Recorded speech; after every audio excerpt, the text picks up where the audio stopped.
तो हमने पिछले सेक्शन में क्या क्या देखा था। हमने पिछले सेक्शन में देखा था कि सबसे पहले हम चैप्टर को स्टार्ट किए थे कॉलोनियल एरा इन इंडिया, मतलब भारत में जो है कॉलोनियल एरा मतलब कैसे जो है भारत एक कॉलोनी बन गया। फिर हमने देखा था कि कॉलोनियलिज्म के डेफिनेशन क्या है, कॉलोनियलिज्म के डेफिनेशन को हमने देखा था। और कॉलोनियलिज्म के बारे में हमने ये भी सीखा था कि ये सिर्फ और सिर्फ हमारी ज़मीन पे ही कब्जा नहीं करते, ये हमारे कल्चर, ये हमारा लैंग्वेज और इकोनॉमिक सिस्टम को पूरी तरह से हैक कर लेते हैं। उसके बाद हमने बताया था कि ये इकोनॉमिक एक्सप्लॉयटेशन करते हैं, एडमिनिस्ट्रेटिव चेंजेस करते हैं और सोशल इम्पैक्ट भी डालते हैं। ठीक है, उसके बाद फिर हमने देखा था विलियम डिग्बे के बारे में कि उन्होंने कैसे बताया था कि भारत के वजह से हम आज जो ब्रिटेन है, या ब्रिटेन की जितनी भी संपत्ति है और जितनी साख है दुनिया में, उसका एकमात्र वजह जो है भारत को बता रहे हैं। उसके बाद फिर हमने मैप में देखा था कि भैया ये ब्रिटेन कहाँ है और ये भारत कहाँ है। तो ये हमारा ब्रिटेन था और ये हमारा भारत है प्यारा सा। तो इस चीज़ को भी हमने देखा था। उसके बाद फिर हमने देखा था वास्को डिगामा। वास्को डिगामा को आज हम लोग डिटेल में करेंगे, बहुत ज़्यादा डिटेल वीडियो होगा, बहुत मज़ेदार वीडियो होगा। उसके बाद फिर हमने देखा था कि पिछले लेक्चर में इसमें बताया गया था कि मराठा और मुगल्स जो है आपस में लड़के ख़त्म हो गए थे, और जो भारत में जो है बहुत डिफरेंट डिफरेंट एम्पायर्स थे। मराठा और दुर्रानी एम्पायर में जब आपस में लड़ाई होता है, कब लड़ाई होता है, तो पानीपत की तीसरी लड़ाई में जब ये लड़ाई होती है तो ये आपस में लड़के ख़त्म हो जाते हैं, आपस में लड़के ख़त्म हो जाते हैं। उसके बाद फिर जो है मतलब भारत में कोई भी ऐसी शक्तिशाली साम्राज्य नहीं था जो कि ब्रिटेन से या फॉरेन के जो यूरोपियन फोर्सेस हैं उनसे डायरेक्ट सीधा सीधा लोहा ले सके। उसके बाद फिर हम देखते हैं कि जो भारत इतने सारे रियासतों में बटा हुआ था उसको ब्रिटेन ने पूरा एक इंडिया बना दिया। ये कौन सी पॉलिसीज़ थी, क्या पॉलिसीज़ थी? तो आज के क्लास में हम ये नहीं देखेंगे कि ब्रिटेन ने क्या किया, हम देखेंगे कि सबसे पहले यूरोपियंस यहाँ आए, उनके शुरुआती दिनों में क्या था। आज हम ब्रिटेन को डिस्कस नहीं करेंगे, आज हम देखेंगे कि उनके शुरुआती दिनों में उनके कैसे हुआ, मतलब मल्टीपल यूरोपियन पावर्स भारत में आए और उनमें कैसे पावर के लिए पावर स्ट्रगल हुआ, और फिर कैसे उन सभी में से ब्रिटेन सबसे आगे निकल गया। तो इन सब चीज़ पे डिस्कस करेंगे। उसके आगे बढ़ते हैं। एज ऑफ कॉलोनियलिज्म में हमने आपको बताया था कि ये पॉलिटिकल, इकोनॉमिकल और कल्चरल तीनों था। उसके बाद जब हम इसे समझा रहे थे तो हमने बताया था कि जब ब्रिटेन भारत आते हैं और जब उन्होंने हमें कॉलोनी बनाया तो उन्होंने हमें बोला कि हम आपको मॉडर्नाइज करेंगे, हम आपको, मतलब दुनिया उनसे पूछती थी कि भैया आपने भारत और भारत के लोगों के क्यों गुलाम बना रखा है, क्यों आप वहाँ पर भारत जाके शासन कर रहे हो। तो उन्होंने बताया कि हम उन्हें कल्चरल बनाएंगे, हम उनको, उनके लोगों को ज़्यादा से ज़्यादा राइट्स देंगे, उनकी ज़्यादा से ज़्यादा ग्रोथ करके देंगे, उनके यहाँ पॉवर्टी दूर करेंगे, उनको जो है मॉडर्न बनाएंगे, सिविलाइज्ड बनाएंगे। ठीक है, सिविलाइज्ड बनाएंगे मतलब सिविलाइज्ड कर देंगे। और ये एक मोटी वजह देते थे जब दुनिया ब्रिटेन से या किसी भी कॉलोनियल कंट्री से पूछती थी कि आपने भारत को क्यों गुलाम बना रखा है, तो ये इसी प्रकार से जवाब देकर बच जाया करते थे। ठीक है, लेकिन फिर एनसीईआरटी आपके एक पॉइंट को डिस्कस करते हुए बताती है कि सिविलाइजेशन और मॉडर्नाइजेशन के नाम पर जो कॉलोनियलिज्म हुआ या जो कॉलोनियल पावर ने देश को गुलाम बनाया, उससे पहले भी जो है कॉलोनियलिज्म का एक दूसरा रूप हुआ करता था। और उस रूप का क्या नाम था? उस रूप का नाम था क्रिश्चियनिटी और इस्लाम। उस रूप का क्या नाम था? क्रिश्चियनिटी और इस्लाम। मतलब क्या है? तो उन्होंने बोला कि क्रिश्चियनिटी और इस्लाम दुनिया के दो बहुत बड़े रिलीजन हैं, जो कहीं ना कहीं सऊदी अरब इज़राइल के आसपास पैदा हुआ। दोनों धर्म आसपास के ही हैं, दोनों धर्म आसपास के ही हैं जो पैदा हुआ, और बिहाफ ऑफ इस्लाम और बिहाफ ऑफ क्रिश्चियनिटी दुनिया के बहुत सारे देशों पर कब्जा किया गया, और बहुत सारी जो है वहाँ पे उत्पात मचाया गया, उनके कल्चरल पे टैक्स लगा के उनके कल्चर को ख़त्म किया गया। मतलब कॉलोनियलिज्म में जो हमने देखा था वो सब सारे काम धर्म के नाम पर किए जाते थे। कब? जब यूरोप ने सिविलाइजेशन और मॉडर्नाइजेशन के कॉलोनियल फॉर्म से, देखिए इसमें एनसीईआरटी यही बोली कि दो फॉर्म ऑफ कॉलोनियलिज्म है। पहला कॉलोनियलिज्म का फॉर्म क्या है कि भैया आप किसी रीजन में जाइए, वहाँ आप उनके वहाँ के लोगों को हरा दीजिए और उस पर शासन कीजिए, और शासन करने का जो वजह पूछे तो बोलो सिविलाइजेशन, शासन करने का वजह पूछे तो बोलो कि हम इनको डेवलप कर रहे हैं, हम इनको मॉडर्न बना रहे हैं, और वहाँ के नेटिव लोगों के जो कल्चर है उसको ख़त्म कर दो। पर ये जो है सिविलाइजेशन के बेसिस पर यूरोपियंस ने दुनिया पर कॉलोनियलिज्म किया। पर एनसीईआरटी कह रही है कि इससे पहले भी कॉलोनियलिज्म होता था, सेम काम होता था कि किसी भी देश जाना, वहाँ के कल्चर को डिस्ट्रॉय करना, वहाँ के लैंग्वेज को ख़त्म करना, वहाँ की संस्कृति को पूरी तरह से निस्ता नाबूद करके अपनी संस्कृति को ले आना। पर ये जो है क्रिश्चियनिटी और इस्लाम के नाम पे होता था। फिर मैंने आपको बताया था कि अगर आप देखिए जब जीसस क्राइस्ट का जन्म हुआ था तो जो पूरी दुनिया थी वहाँ पर हिंदुइज्म तो था ही था। देखो ये इंडिया वाले रीजन में हिंदुइज्म था। हिंदुइज्म दुनिया का सबसे पुराना धर्म में से एक है, तो आप कह सकते कि हिंदुइज्म तो था, पर जो है सिर्फ और सिर्फ इजराइल जेरूसलम के पास जुडिज्म प्रैक्टिस किया जा रहा था, और इस्लाम तो अभी तक आया ही नहीं था, क्योंकि इस्लाम का जो बर्थ है, मतलब इस्लाम का जो बर्थ माना जाता है उनके प्रॉफिट के बाद माना जाता है, जो कि 632 के बाद से इस्टेब्लिशमेंट माना जाता है, मतलब प्रॉफिट मोहम्मद के डेथ के बाद से इस्लाम को माना जाता है। या आप कह सकते हैं कि उनके ही बीच में कभी माना जाता है, 620 से शायद या 614 से हिजरी स्टार्ट होती है। तो वो सब चीज़ें हम नहीं देखेंगे, हम बस ये समझेंगे कि जीरो ईयर पे जब जीसस क्राइस्ट का जन्म हुआ था, क्राइस्ट बर्थ के टाइम पे आप देखेंगे कि दुनिया में जो है अलग अलग एरिया में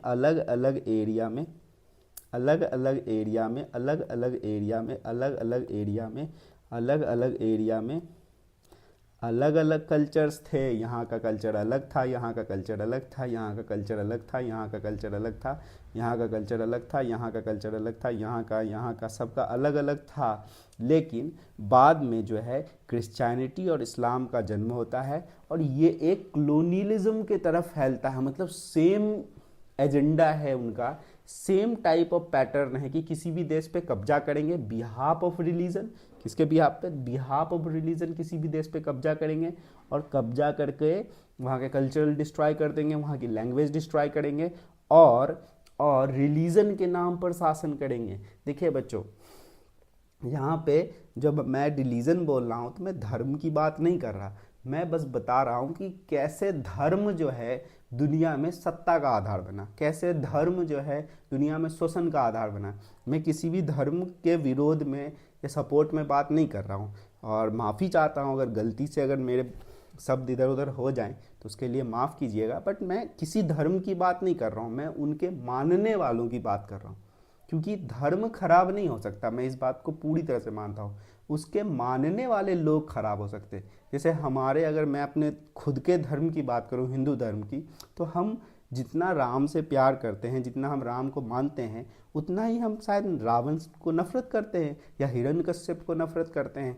तो ये जो है धर्म से इसे मतलब नहीं है। रावण भी हिंदू हैं और राम भी हिंदू हैं, बट उनके जो नेचर है, उनका जो व्यक्तिगत पर्सनालिटी है, उसका क्रिटिसिज्म होना बहुत ज़रूरी है। तो यहाँ पर जब हम कॉलोनियलिज्म में देखेंगे कि कैसे क्रिश्चियनिटी के थ्रू जो है पूरी जो इंडिया में या पूरी दुनिया में इस्लाम के थ्रू जो है बहुत सारे एट्रोसिटीज़ मचाए गए, उत्पात मचाए गए, इसमें हम उन लोगों को क्रिटिसाइज़ कर रहे हैं, इससे धर्म का कोई लेना देना नहीं है। सो इस बात को क्लियर करते हुए, और अगर आगे पीछे हो जाए तो I am really sorry, but मैं आपकी भावनाओं का पूरी कद्र करता हूँ।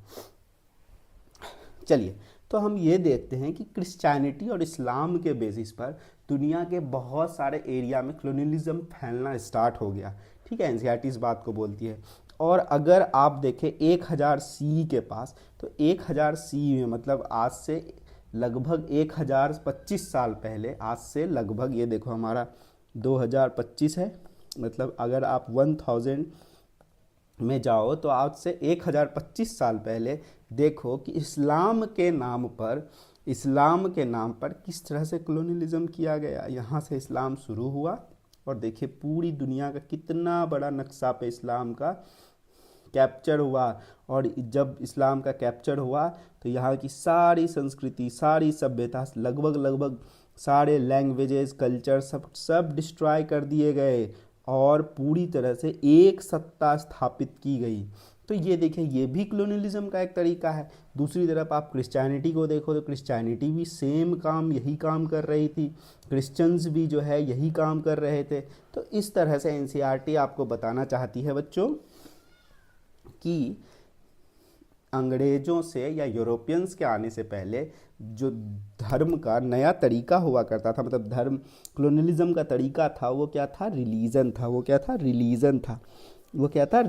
था। चलिए, और इस बात का प्रूफ मैं आपको दे रहा हूँ। चलिए, उसके बाद फिर देखिए, हमने आपको कुछ बातें बताई थी। मैंने आपको एक बात बताया था, क्या बताया था? कि क्रिश्चियनिटी और इस्लाम जो है दुनिया में कलोनियलिज्म का एक फॉर्म बन गया था। मतलब किसी भी देश पर कब्जा करना, वहाँ पे इकोनॉमिक एक्सप्लॉयटेशन करना, वहाँ के एडमिनिस्ट्रेशन का हिस्सा बनना। तो इसमें क्रिश्चियनिटी और इस्लाम बहुत बड़ा रोल प्लेयर बन गया था। पूरी दुनिया में लगभग दुनिया के 70% हिस्सों में, या आप कह सकते हैं 70 to 60% हिस्सों में क्रिश्चियनिटी और इस्लाम फैल गया था, इनका कब्जा था। तो उस टाइम पर इस्लाम और मुसलमानों में जो है लड़ाई हो गई। उस टाइम इस्लाम और मुसलमानों में लड़ाई हो गया। देखिए, यह एनसीईआरटी में नहीं है, पर आपके बहुत सारे सवाल होंगे कि वास्को डी गामा 1498 में ही क्यों भारत आया। तो इन सवालों में आपको बस एक प्लॉट देने के लिए मैं समझाना चाहता हूँ कि क्रिश्चियंस और मुस्लिम्स में आपस में क्या हो गए? लड़ाई हो गए। लड़ाई होने का कारण जो है दोनों हो सकता है। एक तो सत्ता था, दूसरा रिलीजियस मोटिवेशंस भी था। मतलब लड़ाई का जो मूल वजह था, बस आप इतना समझ लीजिए कि क्रिश्चियंस चाहते थे कि एक सिटी है जेरूसलम। कौन सा सिटी है? जेरूसलम, जो इज़राइल में है। जो कहाँ है? इज़राइल में है। वहाँ जीसस क्राइस्ट का जन्म हुआ था और यही है बर्थ प्लेस ऑफ ज्यूडिज्म, जिन्हें हम लोग जूइस या यहूदी कहते हैं। ठीक है, आपने क्लास 9th में जब नाजीज पढ़ा था तो वो यहूदी थे। तो देखिए, यह ज्यूडिज्म का भी जो बर्थ प्लेस है वो भी कहीं ना कहीं जेरूसलम में है। और जो हमारा जीसस क्राइस्ट का जन्म हुआ वो भी कहीं ना कहीं जेरूसलम और बेथलम के आसपास हुआ। जेरूसलम मतलब इज़राइल, इस ज़मीन के आसपास ही हुआ। और इस्लाम में भी प्रॉफिट मोहम्मद ने इस ज़मीन को बहुत ही सेक्रेड माना है। सेक्रेड माना है। तो इस ज़मीन के लिए बहुत ज़्यादा लड़ाइयाँ हुई। किसके लिए? जेरूसलम के लिए। तो आपको थोड़ा सा बात, एक प्लॉट समझ में आया कि जेरूसलम के लिए मुसलमानों और क्रिश्चियंस में बहुत ज़्यादा आपस में लड़ाई हुई। उस लड़ाई का नाम था क्रूसेड वॉर। क्या नाम था उस लड़ाई का? Crusade war. ये पहला वजह था। दूसरा वजह ये था कि दुनिया में, यूरोप में रिनाइसेंस पीरियड आने वाला था, या रिनाइसेंस पीरियड आ चुका था, जिसमें कि फ्यूडल सिस्टम का डिमोलिशन होते जा रहा था। मतलब सामंतवादी व्यवस्था, बड़े बड़े राजा महाराजा जमींदारों की जो सत्ता थी वो धीरे धीरे खत्म होती जा रही थी। और यूरोप में नया पढ़ा लिखा मिडिल क्लास, नए पढ़े लिखे मिडिल क्लास उभर रहे थे। और जब मिडिल क्लास उभर रहा था तो उसके उभरने का सिर्फ और सिर्फ एक बेसिस होता है, वो होता है साइंस एंड टेक्नोलॉजीज। लेकिन एक आम व्यापारी को, मुसलमान राजा अगर उनको इंडिया आना होता तो मुस्लिम राजा उनसे इतना टैक्स लेते कि उनका सामान मान लो 1 रुपये का है तो भारत आते आते 100 रुपये का हो जाएगा। जब मान लो कि उन्होंने यहाँ पे 1 रुपये का चावल खरीदा तो यूरोप जाते जाते ये 100 रुपये का हो जाएगा। क्यों? क्योंकि इस बीच में इतना टैक्स देना पड़ेगा उनको, टैक्स। तो इस तरह से जो है यूरोप में सामंतवादी व्यवस्था का गिरना, फ्यूडल सिस्टम खत्म होते जा रहा था, नई मिडिल क्लास आबादी बढ़ती जा रही थी। आप समझ रहे, नए प्रकार के जो गरीब सताए हुए लोग थे उसमें नए नए प्रकार के अमीर होते जा रहे थे, व्यापारी कल्चर बढ़ते जा रहा था, और उन व्यापारियों को बड़े राजाओं से कनेक्शंस नहीं थे, और ऊपर से मुस्लिम्स और क्रिश्चियंस आपस में लड़ भी चुके थे। तो जो यूरोप है वो क्रिश्चियंस थे, मतलब यूरोप में जो मूल सबसे बड़ी आबादी रहती थी वो क्रिश्चियंस थी, और जो अरब था वहाँ की मूल आबादी कौन थी, मुस्लिम्स थी। तो उन्होंने एक दूसरे को सपोर्ट नहीं किया, उन्होंने इस रास्ते को बंद कर दिया, इस रास्ते को बंद कर दिया। तो इस वजह से जो हमारा पोर्तुगीज़ है ये क्रिश्चियन स्टेट बन गया था बाद में, कुछ दिनों तक वहाँ इस्लाम का शासन रहा, बाद में इनको क्रिश्चियन स्टेट बना दिया गया। पोर्तुगीज़ जो है इन्होंने जो है नए रास्ते खोजने स्टार्ट किए। क्यों? क्योंकि मुसलमानों ने या जो नॉर्मल आम व्यापारी था उनको इतना कैपेसिटी नहीं था कि डिफरेंट डिफरेंट राजाओं से बात करके डिफरेंट डिफरेंट किंगडम्स को टैकल करके वो भारत पहुँचे और व्यापार करे। तो वहाँ के जो राजा थे या वहाँ के जो छोटे राजा थे या छोटे व्यापारी थे वो चाहते थे कि इस रूट का कोई अल्टरनेटिव रास्ता मिले। तो इस रूट का अल्टरनेटिव रास्ता खोजने के लिए जो है, भारत को खोजने के लिए जो है नए नए दिशाओं में लोग जाना शुरू कर दिए, और इसी को हम लोग बोलते हैं the age of discovery begins. मतलब देखिए ये हमारा पुर्तगाल है और पोर्तुगल से ये देखो, अब उसी में से एक जो है कोलंबस है जिसने पहली बार अमेरिका खोजा था, और उसी में से जो है वास्को डिगामा है जिसने पहली बार भारत खोजा था। वास्को डिगामा वाला केस जो जिसने भारत खोजा था उसको आज हम बहुत ज़्यादा डिटेल में देखेंगे। तो ये आपको समझ में आ गया। अब देखिए, तो बोलते हैं कि बट द एज ऑफ colonialism usually refer to Europeans expansion, Europe's expansion. पर अगर हम लोग बात करें तो हम लोग मोटा मोटा ये बात नहीं करते हैं कि रिलीजन के बेसिस पर कलोनियलिज्म फैला। एनसीईआरटी इस बात को रख रही है, बट इसको हम बोल सकते हैं कि कलोनियलिज्म जो सिविलाइजेशन के नाम पे फैला उसमें सबसे ज़्यादा, अगर पूरे दुनिया में सिर्फ एक ही कंटिनेंट था, एक ही महाद्वीप था, एक ही कंटिनेंट था जिसका एक्सपेंशन हुआ, जिसका कि पूरी दुनिया पर एक छत्र शासन हुआ, और उस कंटिनेंट का नाम था यूरोप। अब आपसे पूछता हूँ, क्वेश्चन आप पे देता हूँ कि ऐसा क्या हो गया यूरोप में, ऐसा क्या हो गया यूरोप में कि इन्होंने पूरी दुनिया पे कब्जा कर लिया।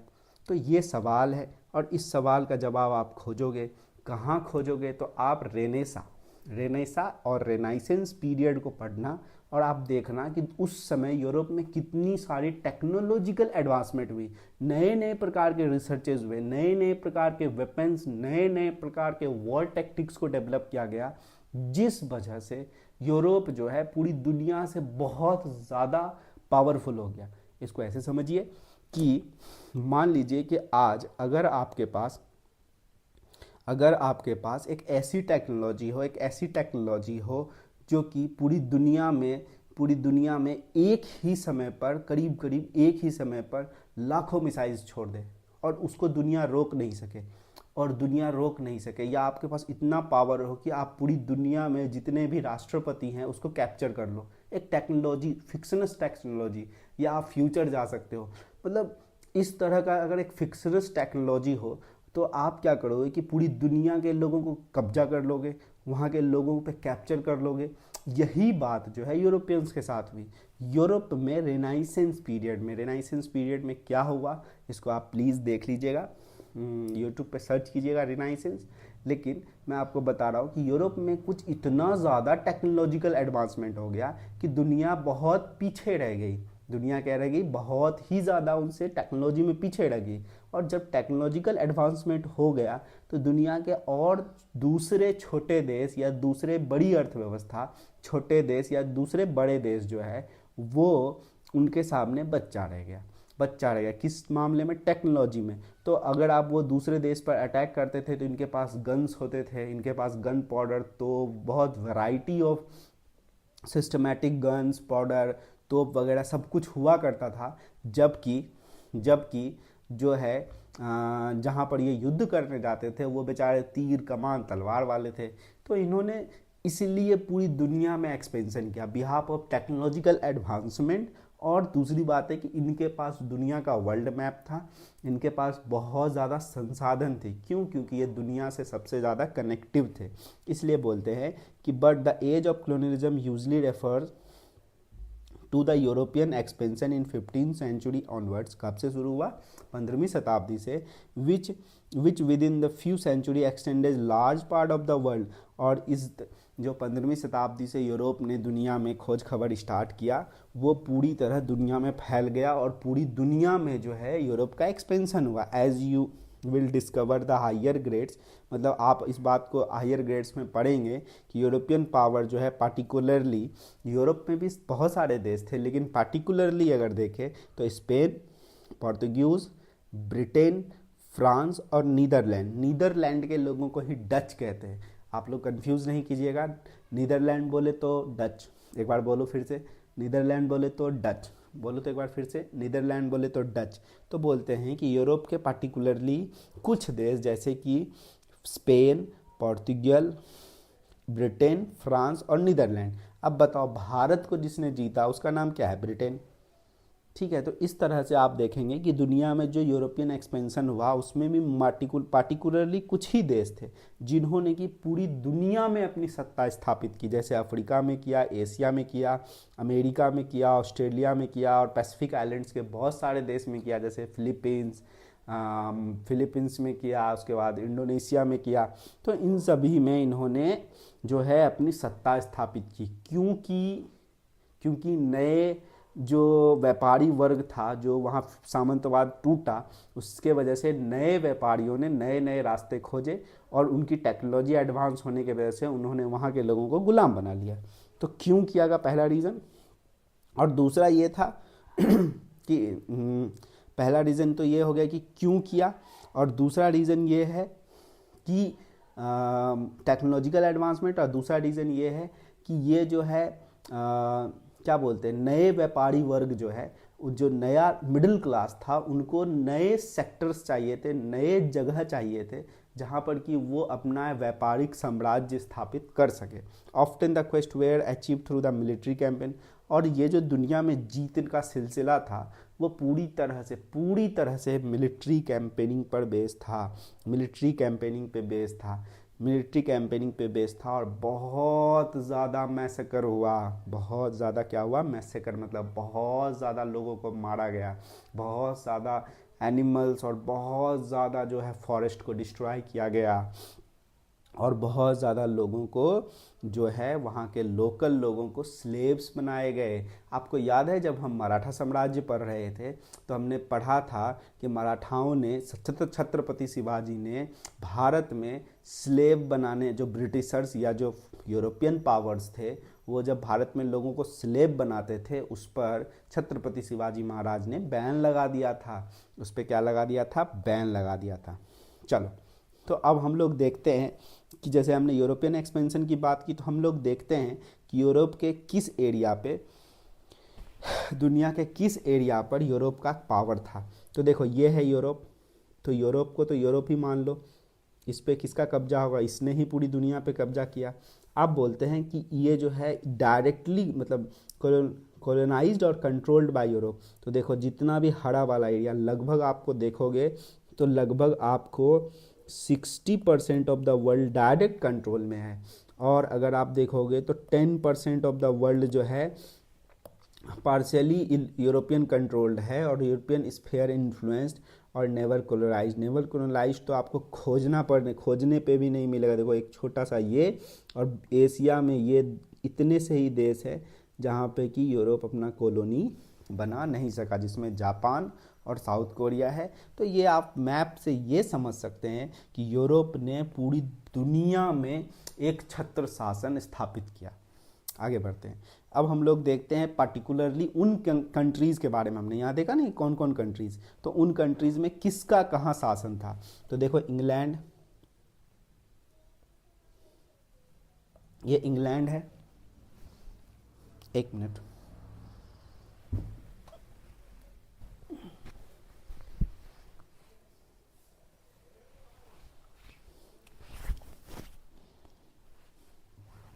ये देखिए आप इंग्लैंड, ये फिर फ्रांस, ये पोर्तुगीज़, ये स्पेन। अब कलर मिला, ये देखिए इंग्लैंड जो सबसे बड़ा शासन, देख लीजिए आप, सबसे बड़ा शासन इंग्लैंड कर रहा था। फिर फ्रांस का भी देखो, ब्लू वाला सब फ्रांस का है, फ्रांस का है, ठीक है, फ्रांस का है। फिर पोर्तुगीज़ देखो, हरा हरा हरा हरा जो ये सब है। और भारत में देखो, यहाँ गोवा में हल्का सा दिख रहा होगा आपको। उसके बाद फिर आप देखिए स्पेन, स्पेन का इस एरिया पे बहुत बड़ा शासन स्थापित है। तो इस तरह से आप देख पा रहे हैं कि कौन सा देश किस एरिया पर शासन स्थापित किया है। इवन कि अपना अगर जापान देखे, इंडिया मतलब एशिया में अगर जापान देखे, तो इन्होंने भी साउथ कोरिया जैसे स्टेट्स को कॉलोनाइज करके रख रखा था, साउथ और नॉर्थ कोरिया को कॉलोनाइज करके रख रखा था। तो इस फोटो से आपने देख लिया कि दुनिया के किस हिस्सों में किसने कब्जा करके रखा था। अब हम लोग सिर्फ देखेंगे ब्रिटिश कॉलोनी। तो ये देखिए, अपने पीक समय पर यूरोप ने पूरी दुनिया के किन किन हिस्सों पर कब्जा करके रखा था। देखिए, अभी तक मैंने जो क्लास में डिस्कस किया वो हो सकता है आपके एनसीईआरटी में अच्छे से नहीं दिया हो, पर मैं आपको एनसीईआरटी बहुत डीप में जाके बहुत आराम से आपको एक्सप्लेन करना चाहता हूँ, ताकि आपका जो कीमती समय है उसमें आप समझ सको, आप रट नहीं लो। नहीं तो आज आप सबसे पहला सवाल आपके दिमाग में आता है कि भाई वास्को डी गामा क्यों, उससे पहले कहाँ थे। तो ये सारे सवाल जो उठते हैं, मैंने उसको सारे जवाब दिए। फिर कैसे हुआ, किस देश में, दुनिया के कौन से कोने पे ब्रिटेन और शासन किया करता था भारत के अलावा, फ्रांस कहाँ किया करता था, पोर्तुगीज़ कहाँ किया करता था।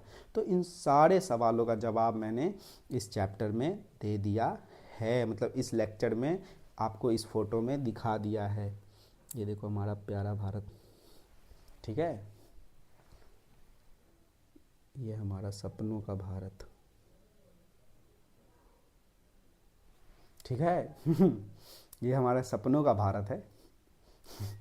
चलो, तो ये हमारा प्यारा भारत और ये है हमारा सपनों का भारत।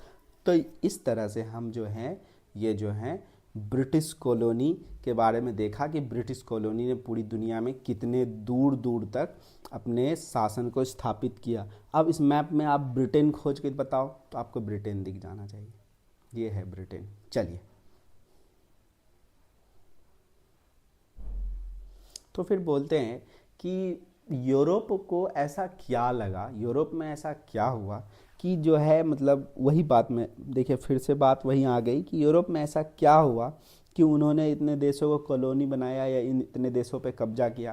तो देखिए, यूरोप में जब टेक्नोलॉजिकल एडवांसमेंट हुई, जो हमारा यूरोप वाला पार्ट है, ये वाला कहाँ गया, यूरोप वाला ये पार्ट, टेक्नोलॉजिकल एडवांसमेंट हुई, तो आपको ये जानना चाहिए पूरा डेड एरिया है। क्या है ये, डेड एरिया है, इकोनॉमिकली भी और लगभग लगभग रिसोर्स के माध्यम में भी लगभग लगभग, मतलब 18th और 19th सेंचुरी में अभी नहीं है डेड, ये जो है 18th और 19th सेंचुरी में लगभग ये डेड एरिया था। और ये एरिया था, इसमें भी लगभग उतने ज़्यादा रिसोर्सेस पाए नहीं जाते थे। तो यूरोप में बहुत सारे पावरफुल देश बने और उनकी टेक्नोलॉजी बहुत एडवांस थी। तो वो आपस में पहले लड़े, मतलब यूरोप में भी फ्रांस ब्रिटेन आपस में लड़ते रहते थे, स्पेन के साथ लड़ाइयाँ होती थी आपस में, वो यूरोपियन कंट्रीज़ भी लड़ते थे। फिर बाद में इनको लगा कि आपस में इतने छोटे से एरिया में लड़ के क्या मिलेगा, so that's why they start to expand their land. So that's why they colonize the different country, different part of the world में वो गए और वहाँ उनका कॉलोनाइजेशन किया। अब देखिए, ये जो नए दौर का कॉलोनियल एरा है, इसमें आप देखेंगे कि यूरोप ने जो है पूरी दुनिया पे लगभग अपना कॉलोनिज्म किया। और आपने ये भी देखा, अभी मैप में आपको मैंने दिखाया था कि यूरोप में 99% जो आबादी थी वो क्रिश्चियन आबादी थी। इट मीन्स कि आप जब कॉलोनियल एरा पढ़ेंगे भारत में, तो इसमें दो चीज़ आपको दिखेगा। एक तो ये कि कॉलोनियलिज्म भी फैल रहा है, और दूसरी तरफ से जो है क्रिश्चियनिटी के नाम पर बहुत ज़्यादा जो है एक्सप्लॉइटेशन, क्रिश्चियनिटी के नाम पे बहुत ज़्यादा ब्रूटैलिटी होगी। क्रिश्चियनिटी के नाम पर जो है बहुत सारे लोगों को या बहुत सारे टेम्पल मॉस्क वगैरह को डिस्ट्रॉय किए जाएंगे। तो ये बात आपको समझ में आनी चाहिए कि एक तो उनके पास मॉडर्न टेक्नोलॉजी है, बट उनका एक एजेंडा यूरोप में और है, यूरोपियंस का एक एजेंडा और है। वो एजेंडा क्या है कि वो रिलीजन को फैलाएंगे, क्योंकि स्पेन हो, फ्रांस हो, ब्रिटेन हो, डच हो, बोले तो नीदरलैंड, डच हो या पोर्तुगीज़ हो, सब जो है क्रिश्चियन स्टेट है। तो ये दुनिया में जहाँ जहाँ जाते थे वहाँ पर कुछ लाए ना लाएं, पर इन सभी देशों में कॉमन उनका था धर्म, जिसको ये बहुत ज़्यादा स्प्रेड किया करते थे। तो आपको ये समझ में आया कि यूरोप बहुत ज़्यादा टेक्नोलॉजिकली एडवांस हो गया था। उनके पास जो लैंड था वो उतना ज़्यादा रिसोर्सफुल नहीं था। दैट्स वाई वहाँ के जो देश थे उन्होंने अपने नए रास्ते खोजना स्टार्ट कर दिया, और नए रास्तों को खोज खोज के नए नए प्रकार के देश खोजे, वहाँ पे गए, और वहाँ पे जाके उनको ऐसा लगा कि ये बहुत कमज़ोर लोग हैं, तो उनको पकड़ा, उनके बहुत सारे मैसेकर किए, उनके नरसंहार किए, और वहाँ के लोगों को स्लेब बनाकर जो है डिफरेंट डिफरेंट कंट्रीज़ में बेचना शुरू किया। वहाँ के जो रिसोर्सेस हैं, मिनरल रिसोर्सेस वगैरह है, उसको जो है इन्होंने बेचना शुरू किया। मतलब मान लीजिए कि ये अफ्रीका गए, अफ्रीका से वहाँ सोना निकाला, अब सोना को जाके भारत में बेच दिए, भारत से चावल लाए, चावल ला के अफ्रीका में बेच दिए, अफ्रीका फिर गए, अफ्रीका से कोको क्या बोलते हैं चॉकलेट लिया, चॉकलेट जाके अमेरिका में बेच दिए, अमेरिका से गए, अमेरिका से जाके गेहूं लिया, गेहूं जाके यूरोप में बेच दिए, यूरोप से लाए, यूरोप से जो पैसा मिला वो जाके भारत गए, वहाँ से चाय खरीदे, चाय ले जाके अमेरिका में बेच दिए। तो इस तरह से यूरोप ने पूरी दुनिया में अपना एक व्यापार और एक पावरफुल साम्राज्य स्थापित कर रखा था। चलिए, तो देखिए पॉलिटिकल कंपटीशन, आपस में पॉलिटिकल कंपटीशन, यूरोपियन कंट्रीज़ के आपस में जो पॉलिटिकल कंपटीशन थे उसके वजह से create a race of territorial expansion and global influence. ठीक है, रेस स्टार्ट हो गया। Territorial expansion is obvious economic advantage, जो जितना एरिया पे कब्जा करता था यूरोप के जो देश जिस एरिया पे या जिस एरिया पे कब्जा करते थे, जितना एरिया पे कब्जा करते थे, उनको उतना इकोनॉमिक एडवांटेजेस होता था, एक्सेस टू न्यू रिसोर्सेस होता था, नए प्रकार के मार्केट मिलते थे, नए प्रकार के ट्रेड रूट मिलते थे। तो ये सब चीज़ें थी। पहले तो उनका अपना रेस, दूसरा उनका, देखो ये क्वेश्चन पूछ देगा तो पहला आप ये लिखोगे 1 नंबर पॉइंट, ये लिखोगे 2 number point. Converting indigenous population to Christianity was the another power motivation. उसके बाद मैंने बोला कि सारे यूरोपियन देश जो है क्या है, क्रिश्चियंस है, तो इसके बारे में ये लाइन समझ में आ गया। Lesser one but significant nonetheless was the scientific inquiry. हाँ, और चौथा इसमें एक और बात बोला कि बहुत ऐसे साइंटिस्ट हुए या बहुत ऐसे देश में, उस देश में रहने वाले जो यूरोपियंस थे वो टेक्नोलॉजिकली इतनी एडवांस हो गए थे, तो उनको साइंटिफिक रिसर्च करने के लिए भी वो नए नए देश खोजा करते थे। जैसे कि आप जो है हायर क्लासेस में चार्ल्स डार्विन के बारे में पढ़ोगे, हायर क्लासेस में चार्ल्स डार्विन के बारे में पढ़ोगे। उन्होंने साइंटिफिक खोज में HMS बिग्गल नाम के शिप पर 2 साल बिताया और दुनिया का कोना कोना घूम घूम कर जो है बहुत सारे साइंटिफिक डाटा लाए, और उन्होंने इवोल्यूशन की थ्योरी को प्रपोज किया, नेचुरल सिलेक्शन के थ्योरी को प्रपोज किया। ये सब चीज़ें आपको याद नहीं रखनी है, बस आपको ये याद रखना है, क्या याद रखना है कि साइंटिफिक क्यूरीज, मतलब साइंस की खोज में, क्योंकि ये बहुत ज़्यादा, मतलब आप ये समझिए कि भारत अगर जो है राजा महाराजा तीर तलवार में जी रहा था, तो ये जो है भैया ये न्यूटन्स में जी रहे थे। मतलब जहाँ पे छत्रपति शिवाजी महाराज और औरंगजेब के बीच लड़ाई हो रही है, मराठा साम्राज्य में लड़ाइयाँ हो रही है, तीर तलवार भाले तोप चल रहे हैं, तो यूरोप में उस समय ग्रेविटेशन का खोज हो रहा था। उस समय धरती और सूर्य के बीच का डिस्टेंस खोजा जा रहा था, मून के बारे में पता लगाया जा रहा था, नए नए प्लैनेट्स खोजे जा रहे थे। तो पूरी तरह से एक अलग समाज ही था। यूरोप लगभग भारत से टेक्नोलॉजिकली 200-300 साल आगे हो चुका था। ठीक है, तो इस बात का मतलब भी आपको समझ में आ गया होगा कि वो भैया साइंटिफिक थ्योरीज से भी खोजा करते थे। तो ये अगर पूछ दे क्वेश्चन डायरेक्ट कि ऐसा क्या था कि यूरोपियंस जो है, या तो ये डायरेक्ट ये लिख के पूछे या ये पूछे कि यूरोपियंस ने पूरी दुनिया में क्यों इतना एक्सपेंशन किया, ऐसा क्या बातें थी जो उनको एक्सपेंशन करने के लिए मोटिवेट करती थी, या उनको इतना ही एक्सपेंशन उनको ही क्यों मिला। तो ये 4 बातें आप लिख दीजिएगा। अब देखो ये फ़ोटो में क्या बता रहा है कि एक यूरोपियन है और ये अफ्रीका कंटिनेंट को पूरी तरह से देखो कैप्चर कर रखा है, मतलब पूरा तरह से जीत के रखा है अफ्रीका कंटिनेंट को, ठीक है। और उसके हाथ में जो ये देखो टेलीग्राम वायर है, मतलब अफ्रीका को जीता तो है, पर देखो इसके हाथ में ये गन भी है और ये टेलीग्राम वायर है, जो कि ये बता रहा है कि वहाँ पे कनेक्टिविटी और टेक्नोलॉजी के मदद से ये जो है पूरे अफ्रीका को जीत पाया, गन्स के मदद से पूरी अफ्रीका को जीत पाया। जैसे आपके मन में एक सवाल आ रहा होगा कि भारत में भी राजा बहुत ताकतवर हुआ करते थे। इवन कि मुग़ल साम्राज्य की बात करें तो मुग़ल साम्राज्य अपने दौर का दूसरा शायद, और कभी आप कह सकते हैं कि किसी दौर में तो वो दुनिया का सबसे ताकतवर साम्राज्य हुआ करता था, सबसे ताकतवर एम्पायर हुआ करता था।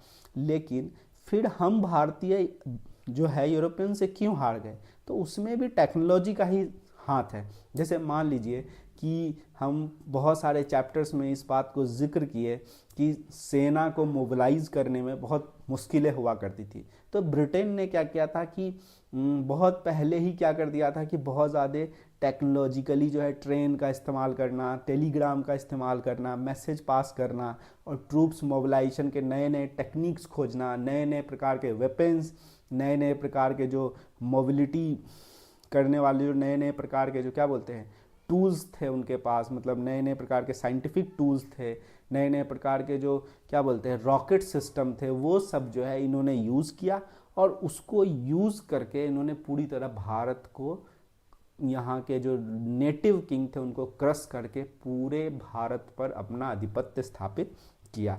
और ये फ़ोटो दिखा रहा है कि कैसे किया, तो गन्स से किया और टेक्नोलॉजी से किया।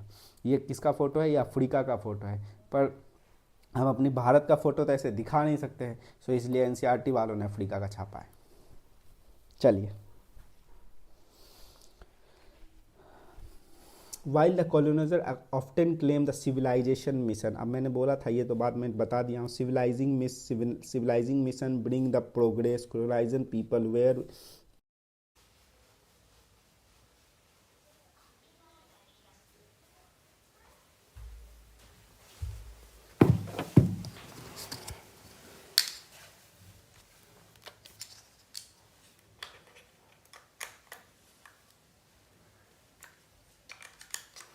तो आप वुड स्टील के बारे में समझ गए, वुड स्टील क्या था। उसके बाद among the other commodities highly सोर, मतलब इसके लिए जो है मेडिटेरियन वर्ल्ड में बहुत ज़्यादा डिमांड था, इनके लिए बहुत ज़्यादा डिमांड था, बहुत ज़्यादा बेचा वचा जाता था। मेडिटेरियन वर्ल्ड क्या है, देखो ये जो सी है ना, ये सी, इसी को हम लोग मेडिटेरियन सी बोलते हैं। तो मेडिटेरियन वर्ल्ड बोलने का मतलब यहाँ पे क्या है, जो है मेडिटेरियन वर्ल्ड बोलने का मतलब है यहाँ पे यूरोप, ठीक है। Until the 16th century the European power began sailing to India Indian subcontinent. India was vibrant economy and cultural powerhouse. Historical estimates by economist जो है, अगर उस समय के हिस्टोरिकल एस्टिमेशंस ले, जो अंगस मेडिसन के बारे में बात करें, अंगस मेडिसन के बारे में बात करें, उनके हिसाब से भारत जो है दुनिया का लगभग 25%, कितना 25%, लगभग कितना 25% जो है 25% इकोनॉमी को कंट्रोल करता था। इसका क्या मतलब है कि अगर पूरी दुनिया में 100 रुपये हैं तो 25 रुपया जो है भारत में था, 25 रुपया भारत में था, मतलब 1/4 ऑफ द वर्ल्ड इकोनॉमी किसके हाथ में था, भारत के हाथ में हुआ करता था, ठीक है। और अगर दूसरी सबसे बड़ी अर्थव्यवस्था की बात की जाए उस समय के, तो चाइना भी उस समय दूसरा सबसे बड़ा अर्थव्यवस्था था। मतलब आप कह सकते हैं कि उस दौर में, मतलब 15th और 16th सेंचुरी में दुनिया की जो दो सबसे बड़ी अर्थव्यवस्था थी, जहां दुनिया का जो है आधा दौलत पड़ा हुआ था, दुनिया का आधा संपत्ति था, वो कौन था, भारत और चाइना था, ठीक है। तो बोलते हैं many Europeans travellers to India describe the flourish and noted manufacturing capacities, diverse agriculture output, extensive internal as well external trade network. However, the economic prosperity made India attractive target to the European ambitions. तो दो बातें आपको समझ में आई कि Europe जो है बहुत पहले से, मतलब 2000 साल पहले से भारत के साथ व्यापार किया करते थे. यूरोपियंस जो है 2000 साल पहले से भारत में व्यापार किया करते थे. क्या क्या चीज़ का किया करते थे वो बता दिया गया है. फिर उन्होंने बोला कि भारत क्यों यूरोपियंस को अट्रैक्ट करता था, क्योंकि भारत और चाइना जो है लगभग दुनिया का आधा संपत्ति इन्हीं के पास था. दुनिया का आधा व्यापार का जो हब था वो यही थे. इसीलिए, और बोलते हैं कि अगर भारत की स्पेशली बात करें तो उन्होंने क्या देखा था, उनसे पूछ देगा आपसे कि यूरोप ने भारत में क्या देखा. तो पहले देखा मैन्युफैक्चरिंग कैपेसिटी बहुत हाई है, डाइवर्स एग्रीकल्चर है. और डाइवर्स एग्रीकल्चर मतलब डिफरेंट बहुत अलग अलग प्रकार के क्रॉप्स उगाए जाते हैं. Extensive internal as well as external trade networks थे. ठीक है, मतलब कि बहुत ज़्यादा ट्रेड नेटवर्क अच्छा है. आपने देखा था मुग़ल पीरियड में कि मुग़ल पीरियड में उन्होंने बहुत अच्छे से संधियाँ वगैरह की थी और उन्होंने एक दूसरे राजाओं के साथ एक कॉमन टैक्स सिस्टम डेवलप किया था. मनसबदारी प्रथा वगैरह में हमने देख चुके हैं पहले ही कि भारत में जो है व्यापार को बढ़ाने के लिए और इकोनॉमिक ट्रेड्स को बढ़ाने के लिए बहुत अच्छे जो है सिस्टम्स डेवलप किए गए थे. बहुत अच्छे तरह से सिस्टमेटिक डेवलपमेंट किया गया था. तो ये सब जो चीज़ें हैं ये बहुत ज़्यादा अट्रैक्ट कर लेता है किसको, यूरोप को. चलो अब हम लोग स्टार्ट करते हैं कि भारत में सबसे पहले वो कौन सा यूरोपीय व्यापारी था जो भारत सबसे पहले आया था. तो हम लोग देखते हैं. तो बोलते हैं पोर्तुगीज़ जो कि यहाँ पर व्यापार भी किए और जो यहाँ पर बहुत ज़्यादा उत्पाद भी किए. तो बोलते हैं कि कौन पोर्तुगीज़ था. तो बोलते हैं कि यूरोपियंस ने, मतलब यूरोपियंस ने, देखो कहाँ गया, इन यूरोप के लोगों को भारत के तरफ इधर से जाना तो रोक दिया था मुसलमानों ने. पूरी क्लास में डिस्कशन किया हूँ. तो इस रास्ते से जो है घूम कर भारत तक पहुंचाया किसने, यूरोपियंस को. पहली बार भारत तक किसने पहुंचाया, पोर्तुगीज़ ने. ये देखो ये पुर्तगाल है, ठीक है, ये स्पेन है और ये देखो ये पुर्तगाल वाला. पोर्तुगीज़ जो है, उस पोर्तुगीज़ का क्या नाम था, वास्को डिगामा. तो आपसे क्वेश्चन पूछ देगा भैया कि बताइए कि भारत की खोज यूरोपियंस के लिए किसने की थी, वो भी किस रास्ते से. देखो पहले से ही उनको पता था भारत कहाँ है कैसे है, लेकिन यूरोपियंस का जो है समुद्र के रास्ते भारत का खोज यूरोपियंस के लिए किसने किया. तो आप बोलोगे वास्को डिगामा. तो बोलते हैं वास्को डिगामा सबसे पहले कहाँ आए थे. तो बोले उन्होंने कप्पड़ कोचीकोड डिस्ट्रिक्ट. आज उस समय वो कालीकट के नाम से जाना जाता था. क्या नाम आता था, कालीकट, जो आज कोचीकोड के नाम से जाना जाता है. कब आए थे, तो 1498 में आए थे. कब आए थे, 1498 में.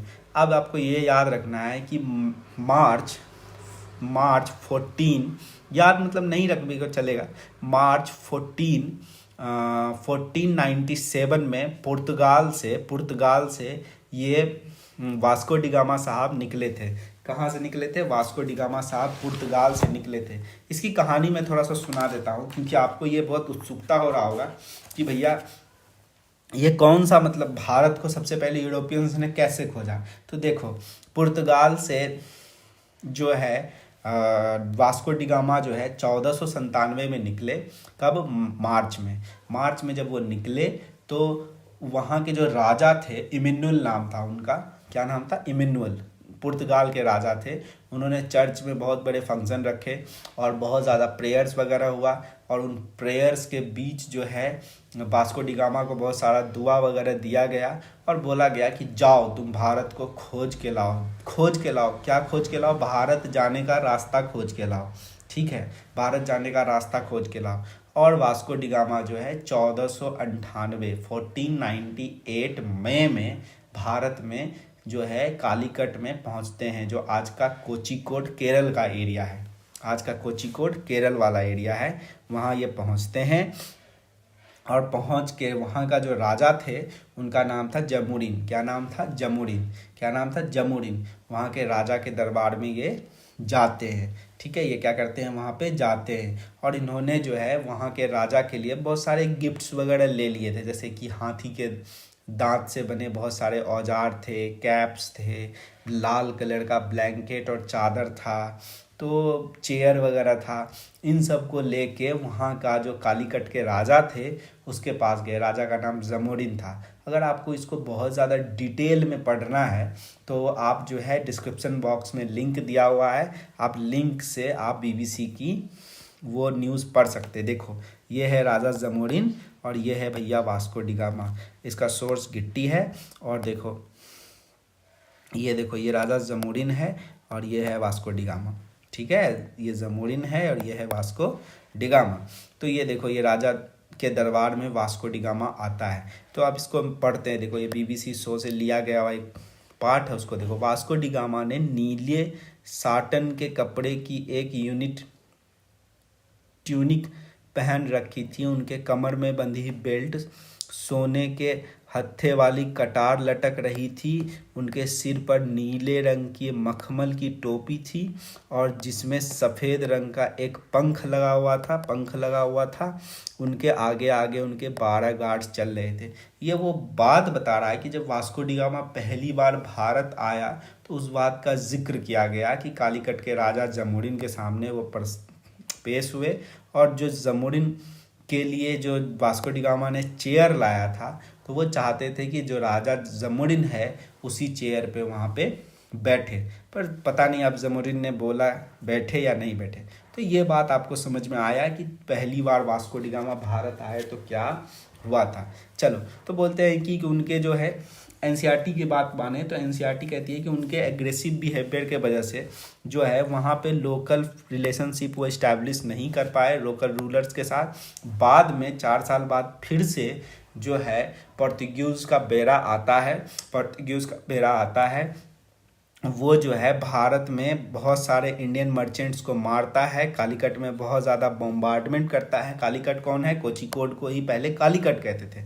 कालीकट में बम्बार्डमेंट करता है। फिर बाद में जो है वहाँ पे बहुत ज़्यादा बम्बार्डमेंट करता है। कालीकट में व्यापारियों को लूट पाट मार काट मचाते हैं। फिर बाद में कहते हैं कि पोर्तुगीज़ ने कुछ दिनों के बाद, मतलब कितने, 1510 के आसपास उन्होंने गोवा को कैप्चर कर लिया और वो उनकी कॉलोनियल राजधानी बन गई। और वो जो है भारत में उनकी कॉलोनियल राजधानी बन गई। बाद में जो है इन्होंने बहुत सारे मलाबार और कोरोमंडल कोस्ट पर इनके बहुत सारे एरिया और अड्डा बना के बैठे। तो सबसे पहले जो यूरोपियन भारत आया वो कौन थे? पोर्तुगीज़ थे। कैसे आए उनकी पूरी कहानी को हमने देख लिया। उसके बाद हमने क्या देखा कि 4 साल बाद फिर आके उन्होंने बम्बार्डमेंट किए और इंडियन मर्चेंट्स को मार काट मचाया। उसके बाद बोलते हैं कि पोर्तुगीज़ बाद में उन्होंने गोवा में 1510 में, कितने, 1510 में उन्होंने गोवा में अपना पूरा स्थापित कर लिया भैया साम्राज्य। और मलाबार और कोरोमंडल कोस्ट में, ये देखिए मलाबार और कोरोमंडल कोस्ट क्या है मैं आगे बताऊंगा।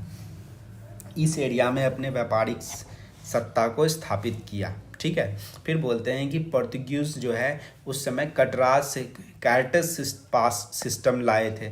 आपको याद है मालोजी आंगड़े जब हम लोग मराठा साम्राज्य पढ़ रहे थे तो आपको याद है जो हमें पैरेट्स बोलते थे, आंगड़े याद है? हाँ, मराठों में आंगड़े थे, उनके बारे में आपने पढ़ा था। तो उन्होंने देखा था कार्टस सिस्टम के बारे में बहुत विरोध किया था और कार्टस सिस्टम को तोड़ने के लिए जो है बहुत ज़्यादा यूरोपियन मर्चेंट्स के शिप्स का लूटपाट भी किया था। Requiring all ships in Arabian sea purchasing Portuguese permit navigation. मतलब बोल रहे हैं कि ये कार्टस सिस्टम क्या था। तो कार्टस सिस्टम आपने वहाँ पढ़ा था और यहाँ पे मैं आपको एक्सप्लेन करता हूँ कि ये कार्टस सिस्टम था क्या। कार्टस सिस्टम ये था कि पोर्तुगीज़ ने सबसे पहले जो है भारत की खोज की तो इन्होंने एक सिस्टम लाया था जिसमें यह था कि अगर कोई भी अरेबियन सी में व्यापार होगा तो उसका टैक्स जो है, कौन सा सी, देखो अरेबियन सी, ये वाला जो सी है ना, इसको अरेबियन सी बोलते हैं। अरेबियन सी में कोई भी व्यापार होगा तो इसका टैक्स किसको देना पड़ेगा? इसका टैक्स देना पड़ेगा पोर्तुगीज को, जिससे कि भारत के जो व्यापारी थे वो बहुत मोर और लेस ज़्यादा व्यापार नहीं कर पा रहे थे, वो पूरी तरह से डिपेंड हो गए थे किस पे? पोर्तुगीज पे। अब देखिए, मुगलों के साथ भी पोर्तुगीज का बहुत अच्छे संबंध थे। इवन कि अकबर के दरबार में तो पोर्तुगीज का बहुत बोलबाला था। ठीक है, बहुत ऐसे इंसिडेंट्स है जिसमें कि पोर्तुगीज ने अकबर को बहुत बार इनवाइट किया था चर्च में, और अकबर चर्च भी गए थे, वहाँ पॉप के साथ बैठे भी थे, खाना वगैरह भी खाया था। मतलब कि भारत के जो बड़े साम्राज्य थे उनके साथ पुर्तगालियों के बहुत अच्छे रिश्ते हुआ करते थे। ठीक है, तो कार्टर सिस्टम समझ में आया कि अरेबियन सी में कुछ भी करना है, किसी भी प्रकार का व्यापार करना है तो आपको पोर्तुगीज से पूछना पड़ेगा। Ships without these permit were seized, the naval dominance allowed them to monopolise the, इस तरह के नेवल डिफेंस से मोनोपोली स्थापित हुई किसमें? मसालों के व्यापार में, इंडिया और यूरोप के नियर सेंचुरी। और ये जो डोमिनेंट था पोर्तुगीज का, ये लगभग सदियों तक रहा। ये कब तक रहा? ये लगभग 1 सदी तक रहा, अलोंग विथ कमर्शियल एक्सप्लॉयटेशन। अब देखो, पोर्तुगीज जब यहाँ भारत आए, वास्को डी गामा ने खोजा, जब यहाँ भारत आए तो इन्होंने बहुत ज़्यादा एक्सप्लॉयटेशन तो किया ही किया, बहुत ज़्यादा क्या किया? कन्वर्जन भी किया, हिंदूज़ को और मुस्लिम्स को क्या चीज़ बना दिए? क्रिश्चियंस बना दिए। मैंने बताया था कि यूरोपियंस के भारत आने का एक मोटिवेशन ये भी था कि वो क्रिश्चियनिटी को फैला सके, तो बहुत ज़्यादा कन्वर्जन्स भी किए। अब देखो, जब लोग कन्वर्ट हो गए, क्या हो गए? मान लो कि ये हिंदू है, ये कन्वर्ट हो गया, ये क्रिश्चियन बन गया। अब मान लो कि ये 1 साल पहले कन्वर्ट हुआ है, क्या हो गया? 1 साल पहले कन्वर्ट हो गया, मतलब कि ये भैया हिंदू हैं और हिंदू जो है क्रिश्चियन बन गए, ये भैया मुस्लिम हैं, ये भी जो है क्रिश्चियन बन गए, इनको बहुत सारा पैसा वगैरह दिया गया, उनको बहुत सारा लालच वगैरह दिया गया, ये क्रिश्चियन बन गए। अब जब दिवाली आई तो ये हिंदू भैया जो है अपने परिवार वालों के साथ जो है दिवाली भी सेलिब्रेट कर रहे थे। कभी होली आई तो अपने परिवार वालों के साथ होली भी सेलिब्रेट कर लिए। तो इस तरह जो है, अब ये क्रिश्चियन है, अब क्रिश्चियन होके होली सेलिब्रेट किया, क्रिश्चियन होके दिवाली सेलिब्रेट किया। मान लीजिए कि कोई मुस्लिम है, वो ईद आया तो उसने बोला कि भैया हमारे यहाँ तो सवैया बना ही दो तुम, तो सही सवैया बनवा लिया, सवैया खा लिए। तो इस तरह का जब एक कन्वर्टेड हिंदू और मुस्लिम और नॉन क्रिश्चियन, आप नॉन क्रिश्चियन शब्द का यूज़ करें, नॉन क्रिश्चियन जब अपने पुरानी संस्कृति को फॉलो करते थे, वो जो है यूरोपियन स्टैंडर्ड को नहीं मानते थे, तो उनके ऊपर न्यायिक जांच, इंक्यूजन मतलब एक पूरा सिस्टम लगा दिया जाता था, उन पर केस चलाए जाते थे और उनको बहुत ज़्यादा सज़ा दिया जाता था। क्या दिया जाता था? सज़ा दिया जाता था। और ये कब इस्टेब्लिश किया गया था? 1560 में। कब इस्टेब्लिश किया गया था? 1560 में। इसी के आसपास आपको याद होगा छत्रपति शिवाजी महाराज ने क्या स्थापित किया था? छत्रपति शिवाजी महाराज ने 1564 के आसपास जो है, 74 के आसपास जो है अपने राज तिलक किया था। मतलब अभी तक छत्रपति शिवाजी महाराज भारत में राजा नहीं हुए हैं। तो ये चीज़ समझ गए आ गया कि which serve the prosecuted Hindu, Muslims, Jewish, Christians converted suspect to practising their original faith. Clear है क्या? यहाँ पे आप सोच रहे हो क्रिश्चियन ही क्यों? कि देखो, ये हिंदू था, बाद में क्रिश्चियन हो गया, दैट्स वाई यहाँ पे क्रिश्चियंस लिख दिया है। ठीक है, तो आप क्रिश्चियंस पे भी बोल सकते हैं। इवन कि जो गोवा के एरिया में हिंदू रहा करते, जो नेटिव हिंदू आबादी थी, वो भी अगर पोर्तुगीज के कल्चर को फॉलो नहीं करते थे या पोर्तुगीज द्वारा लगाए गए सेंसन्स को माने बिना वहाँ पर पूजा पाठ किया करते थे, तो उनको भी न्यायिक जांच के तहत न्याय चलाया जाता था, इंक्यूजन किया जाता था, और इंक्यूजन में उनको बहुत ज़्यादा डेथ पेनल्टी भी दी जाती थी। सच प्रोसिक्यूशन एक्यूप्लेड बाय द फोर्स कन्वर्जन, देखो इसमें से क्या क्या होता था? Force conversion, destruction of many Hindu temples, बहुत सारे हिंदू टेम्पल्स को तोड़ा गया था उस समय इसी वजह से। इवन कि आपको मैं बताऊं 1546 में, लगभग कब? 1546 में जो है, 1546 में जो है पोर्तुगीज के राजा ने बोला था कि गोवा के सारे हिंदू टेम्पल्स को उखाड़ के फेंक दो, गोवा के सारे हिंदू टेम्पल्स को उखाड़ के फेंक दो। Among other forms of abuse the native, मतलब बहुत अलग अलग प्रकार से भारत के लोगों पर ये पोर्तुगीज जो है क्या किया करते थे, जुल्म किया करते थे। और the Goa inquisition was only abolished in 1812। और 1812 तक ये न्यायिक जांच के नाम पर बहुत ज़्यादा हिंदू टेम्पल्स तोड़े, हिंदू आबादियों को डिस्ट्रॉय किया, मुस्लिम पॉपुलेशन के कल्चरल को डिस्ट्रॉय, मुस्लिम कल्चर को डिस्ट्रॉय किया, और यहाँ पर बहुत ज़्यादा फोर्स कन्वर्जन किया। तो आप पोर्तुगीज़ को पढ़ चुके हैं, पोर्तुगीज़ आपको समझ में आ गया। चलिए अब हम लोग देखते हैं यहाँ पे एक चीज़ और। इन पोर्तुगीज़ में एक अच्छी बात या ख़राब बात ये थी, अच्छी बात तो नहीं, ये कास्ट सिस्टम को बहुत मानते थे। और इवन की पोर्तुगीज़ ने, अगर आप देखेंगे ब्रिटेन के कन्वर्जन में, तो ब्रिटिश ने जो कन्वर्ट किया तो उन्होंने इस वर्ग पे बहुत ज़्यादा ध्यान दिया हिंदू सिस्टम में। इवन कि मुस्लिम्स ने भी शूद्र और अनटचेबल्स को कन्वर्ट किया, पर पोर्तुगल्स ने जो कन्वर्जन किए वो ज़्यादातर ब्राह्मण और क्षत्रिय समाज के लोगों को किए। आज भी वहाँ पे वाह करके कुछ ऐसे क्रिश्चियन कम्युनिटीज़ हैं जो कि उस समय के कन्वर्टेड हिंदू ब्राह्मण्स हुआ करते थे। तो याद रखिएगा कि ये पोर्तुगीज़ जो है कास्ट सिस्टम को बहुत मानते थे, मतलब कास्ट सिस्टम को बोलते थे it's is okay. Caste system में ये खेल वेल नहीं करते थे, ऐसा नहीं था कि अनटचेबिलिटी को दूर करते थे, नहीं, या शूद्रों को बोलते थे कि आओ मेरे पास, नहीं, इन बोलते थे कि ठीक है जो शूद्र है या अनटचेबल है उन पर अगर हिंसा हो रही है तो आप करो, कोई टेंशन नहीं है। गलत मतलब कि हिंदू धर्म में इन्होंने कभी सुधार नहीं किया, बशर्ते इन्होंने जो सफल और अमीर हिंदू हुआ करते थे उनको बहुत ज़्यादा धन वगैरह दे के उनका कन्वर्जन कराना शुरू किया। अब हम लोग देखते हैं डच।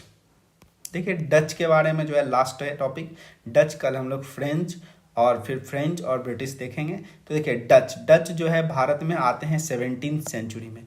कब आते हैं? 17th सेंचुरी में, जबकि 16th सेंचुरी के ही शुरू में ही कौन आ गए थे? पोर्तुगीज। मतलब डच बहुत पीछे आए, बाद में जो है प्राइमरली जो है कॉमर्शियल डोमिनेंस था भारत में किसका? स्पाइस ट्रेड का किसका था भैया? पोर्तुगीज का था। डच जो है उन्होंने भारत में एक कंपनी स्टैब्लिश की जिसका नाम था east India company, Dutch east India company. Dutch बोले तो नीदरलैंड, ठीक है। दे स्टैब्लिश द डच। उस समय नीदरलैंड को शायद होलैंड बोला जाता था, ठीक है, होलैंड बोला जाता था। तो Dutch establish the Indian company with trade post in various parts of India including, जो है मतलब फिर डच ने जो है मतलब 17th सेंचुरी में जब डच आए तो उन्होंने देखा कि पोर्तुगीज़ का बहुत डोमिनेंट है स्पाइस ट्रेड में। फिर बाद में इन्होंने भी अपने इस्टेब्लिशमेंट लगाना शुरू की है। अगर वेस्ट कोस्ट में बात करें तो सूरत और भरूच में लगाया, और कोचीन साउथ में लगाया, और ईस्टर्न कोस्ट में बात करें तो पट्टिनम और मसूलीपट्टनम, जो आजकल मछलीपट्टनम के नाम से मशहूर है। तो ये सब कहाँ थे? तो देख लो, ये है यहाँ सूरत, ये है हमारा कोचीन, नागापट्टनम, और ये है मछलीपट्टनम। तो देखो, एक गुजरात में लगाया, एक केरल के आसपास लगाया, एक तमिलनाडु के आसपास लगाया, और एक आंध्र प्रदेश के आसपास लगाया।